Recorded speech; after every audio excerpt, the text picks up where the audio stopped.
Thank you. Thank you very much, Irene. And wow, this is absolutely incredible to look out and to see so many people here tonight, and to know that we could fill this church again with the people who are outside, who unfortunately are not able to come in.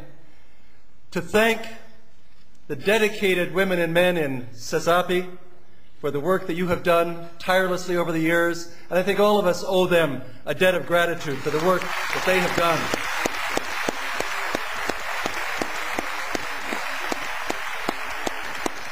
Witnessing and speaking the truth.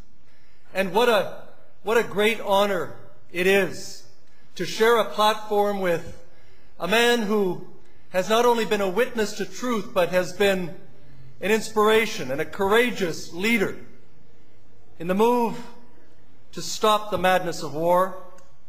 Scott Ritter, who I think has described himself in very interesting political terms. He said on a number of occasions, and one in particular, he said, "I'm a card-carrying Republican in the conservative moderate range who voted for George W. Bush for president. I'm not here with a political agenda. I'm not here to slam Republicans. I am one." That's credible, and that is credibility. And Scott Ritter, with tremendous courage, has spoken out and has spoken the truth. And what he said on one occasion is, when you stand alone with the truth, you are not alone. Well, I want to tell you tonight, Scott Ritter, look around this hall, look outside. You are not alone. Thousands and thousands of Canadians stand with you in the struggle for justice.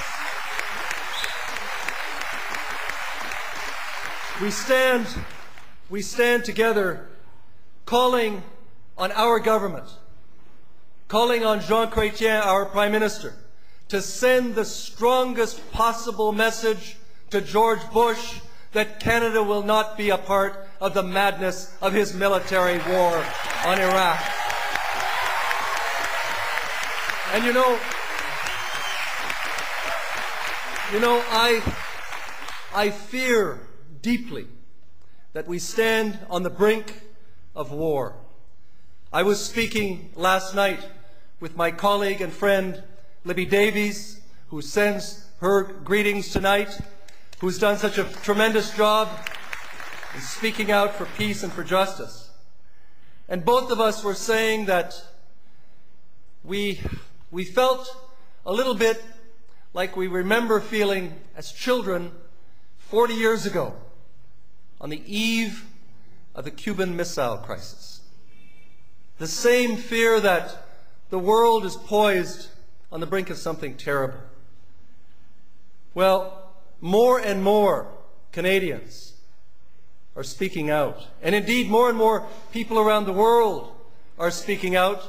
Just last week in London, over 400,000 people came out to speak against war. And Scott Ritter was there, and he spoke there as well.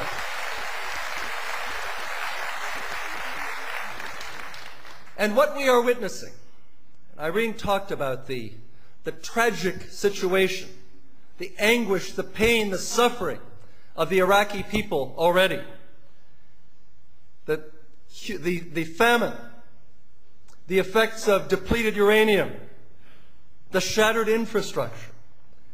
And what we are witnessing now is George Bush, who announced on the 20th of September in his new American doctrine that the United States will effectively rule the world militarily and economically.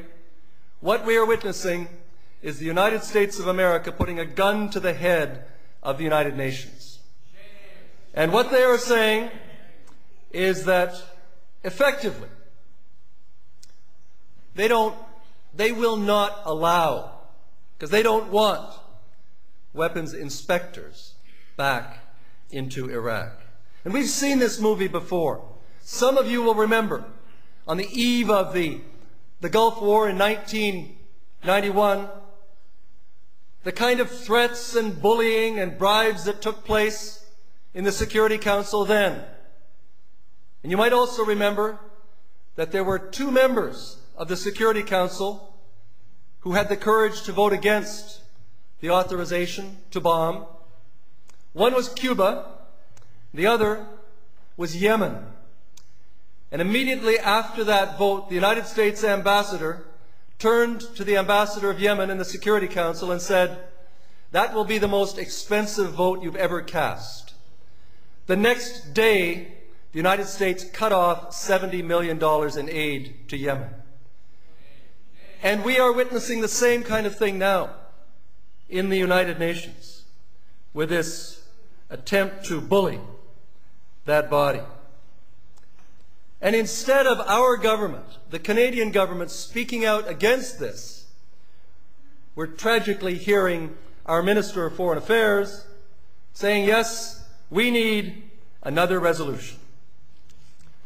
Well, let's be very clear what this is really about.